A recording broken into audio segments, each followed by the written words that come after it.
Hi friends, welcome to Rojas cooking. இன்னைக்கு நம்ம சேனல்ல ரொம்ப சூப்பரான மட்டன் கிரேவி எப்படி செய்யறதுன்னு பார்க்கலாம் வாங்க. இதுக்கு வந்து நான் 1 கிலோ மட்டன் எடுத்து நல்லா வாஷ் பண்ணி குக்கர்ல எடுத்து வச்சிருக்கேன். இப்போ இது கூடல 1 டீஸ்பூன் போல உப்பு சேர்த்துக்கிறேன். அதுக்கு அப்புறமா ஒரு 2 டீஸ்பூன் போல இஞ்சி பூண்டு பேஸ்ட் சேர்த்துக்கிறேன். அப்புறம் கொஞ்சமா மஞ்சள் சேர்த்துக்கலாம். நான் வந்து ஒரு 1/2 டீஸ்பூன் போல மஞ்சள் சேர்த்துறேன். சேர்த்துட்டு இதை வந்து நல்லா கலந்து விட்டுறலாம். நல்லா கை வச்சு சும்மா நல்லா விரசி எடுத்துக்கலாம். சேர்த்துட்டு இதை வந்து நம்ம மூடி போட்டு மூடி ஒரு 7லேருந்து 8 விசில் வச்சு எடுத்துக்கணும். தண்ணி எதுவுமே சேர்க்க வேண்டாம். அந்த மட்டனே நல்லா தண்ணி விட்டு வரும். அடுத்தால நம்ம வந்து மசாலாவுக்கு ரெடி பண்ணிடலாம். அதுக்கு வந்து ஒரு 2 டீஸ்பூன் மல்லி, ஒரு 1 டீஸ்பூன் சோம்பு, 1 டீஸ்பூன் சீரகம், அதுக்கப்புறமா ஒரு 10லேருந்து 15 வத்தல் எடுத்து வச்சுருக்கேன். அப்புறம் ஒரு பட்டை, 2 கிராம்பு, 2 ஏலக்காய், அப்புறமா ஒரு 6லேருந்து 7 முந்திரி பருப்பு, அப்புறம் கொஞ்சம் கருவேப்பிலை, இவ்வளோதான். இப்போ இதுக்கு வந்து ஒரு கடாயில் கொஞ்சமாக எண்ணெய் சேர்த்துக்கலாம். ஒரு 1 டீஸ்பூன் போல் எண்ணெய் சேர்த்துட்டு எண்ணெய் சூடானதுக்கப்புறமா அதில் வந்து மல்லி சேர்த்துடலாம். மல்லி சேர்த்து லைட்டாக வதக்கி எடுத்துடலாம். மல்லி வதங்கினதுக்கப்புறமா இதில் வந்து முந்திரி பருப்பு சேர்த்துக்கிறேன். அது கூடால பட்டை, ஏலக்காய், கிராம்பு அதையும் சேர்த்துடலாம். அதுக்கப்புறமா வத்தல் எல்லாத்தையும் சேர்த்துக்கலாம்.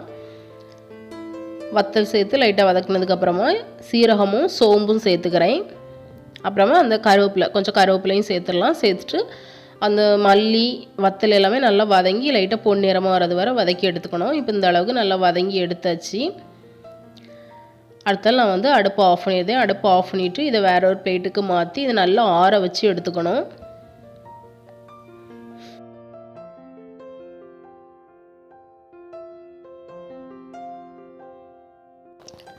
அடுத்தால இது ஆறுறதுக்குள்ளே நம்ம வந்து வெங்காயம், தக்காளி எல்லாமே வதக்கி எடுத்துக்கலாம். அதையும் வந்து நம்ம அரைச்சி எடுத்துக்க போகிறோம். அதுக்கு வந்து நான் இதே கடாயில் வந்து ஒரு 2 பெரிய வெங்காயம் எடுத்து நல்லா பொடியாக கட் பண்ணி வச்சுருக்கேன். அதை சேர்த்து நல்லா வதக்கிடலாம். அது கூடல கொஞ்சம் கருவேப்பிலை சேர்த்து வதக்கிக்கிறேன். இது வந்து கொஞ்சம் நல்லா கண்ணாடி மாதிரி வதங்கணும். அந்த அளவுக்கு நம்ம வதக்கி எடுத்துக்கணும். அது அந்த அளவுக்கு வதங்கினதுக்கப்புறமா 2 தக்காளி எடுத்து அதையும் பொடியாக கட் பண்ணி வச்சுருக்கேன். அதையும் சேர்த்து வதக்கிடலாம். இதுக்கு தேவையான அளவுக்கு உப்பு சேர்த்துக்கலாம். இப்போது இந்த வெங்காயம் தக்காளியும் நல்லா வதக்கி எடுத்துட்டேன். இப்போ நம்ம வந்து மசாலா அரைச்சிடலாம். இதுக்கு வந்து ஃபஸ்ட்டு ஒரு மிக்சர் ஜாரில் ஆற வச்சு வச்சுருந்தா இந்த வத்தல், மல்லி, சீரகம் அந்த இதெல்லாம் சேர்த்து நம்ம லைட்டாக அரைச்சி எடுத்துக்கணும். இப்போ இந்த அளவுக்கு அரைச்சதுக்கு அப்புறமா அது கூடால வதக்கி வச்சுருந்த வெங்காயம், தக்காளி அதையும் சேர்த்து கொஞ்சமாக தேவையான அளவுக்கு தண்ணி சேர்த்து நல்லா பேஸ்ட்டாட்டு அரைச்சி எடுத்துக்கணும். இப்போ நம்ம எல்லாத்தையும் சேர்த்து அரைச்சி எடுத்துகிட்டு வந்துடலாம். இந்த அளவுக்கு நான் அரைச்சி எடுத்து வேற ஒரு பவுலுக்கு மாற்றிட்டேன். அடுத்தால இங்கே வந்து மட்டன் வந்து எனக்கு 7 விசில் அடித்து ரெடி ஆகிடுச்சு. நல்லா தண்ணி விட்டு வந்திருக்கு பாருங்கள். நல்லா வெந்து வந்திருக்கு. இப்போ மட்டன் மசாலா எல்லாமே ரெடி. இப்போ நம்ம வந்து செய்ய ஆரம்பிச்சிடலாம். அதுக்கு வந்து ஒரு கடாயில் எண்ணெய் சேர்த்து கொஞ்சம் கடுகு சேர்த்துருக்கேன். கடுகு நல்லா பொரிஞ்சதும் 1/2 டீஸ்பூன் சீரகம் சேர்த்துருக்கேன். சீரகம் பொரிஞ்சதுக்கப்புறமா இதில் வந்து கொஞ்சமாக கருவேப்பிலை சேர்த்துக்கலாம். அதுக்கப்புறமா 1 டீஸ்பூன் போல் இஞ்சி பூண்டு பேஸ்ட்டு சேர்த்துக்கிறேன். அது வந்து பச்சை வாடை போகிறது வரை லைட்டாக வதக்கிடுறேன்.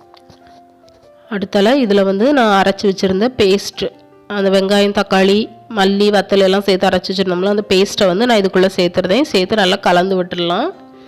சேர்த்துட்டு அந்த பவுலில் அலசி கொஞ்சம் தண்ணி சேர்த்துருக்கேன். நான் வேறு தண்ணி எதுவுமே சேர்க்கலை. நல்லா கலந்து விட்டுட்டு இதை வந்து நல்லா கொதிக்க வச்சு வச்சிடணும். இது வந்து ஒரு 2 நிமிஷத்துக்கு வந்து நல்லா கொதிக்கணும்.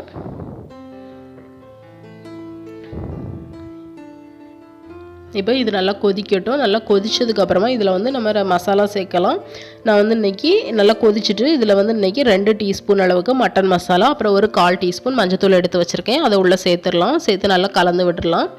அதுக்கப்புறமா நான் வந்து மட்டன் வேக வச்சு வச்சுருந்தேன். மட்டனை உள்ளே சேர்த்துக்கிறேன்.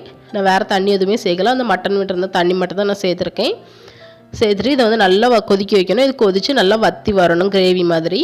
அந்த அளவுக்கு வற்ற வச்சுக்கலாம். இப்போ பாருங்கள், எனக்கு வந்து நல்லா கிரேவி மாதிரி நல்லா வற்றி வந்துட்டு. உங்களுக்கு தண்ணியாக வேணால் நீங்கள் தண்ணியாகவே வச்சுக்கோங்க. எனக்கு கிரேவியாக வேணுங்கனால நான் அந்த அளவுக்கு வற்ற வச்சுருக்கேன். அவ்வளோதான். இப்போது லைட்டாக அடுப்பு ஆஃப் பண்ணிவிட்டு நம்ம வந்து ஒரு 1/4 எலுமிச்சம்பழத்தை இதில் பிழிஞ்சு விட்டுடலாம்.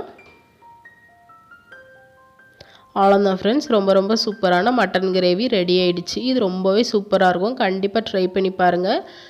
அடுத்தால வந்து நம்ம கடைசியாக அடுப்பு ஆஃப் பண்ணதுக்கப்புறமா கொஞ்சமாக கொத்தமல்லி இலை இதில் தூவிக்கிறேன். கண்டிப்பாக ட்ரை பண்ணி பாருங்கள். நம்மளுக்கு மட்டன் கிரேவி ரெடி ஆயிடுச்சு. இந்த வீடியோ உங்களுக்கு பிடிச்சிருந்துன்னா லைக் பண்ணுங்கள், ஷேர் பண்ணுங்கள். மறக்காமல் ரோஜாஸ் குக்கிங் சேனலுக்கு சப்ஸ்கிரைப் பண்ணுங்கள். பாய்.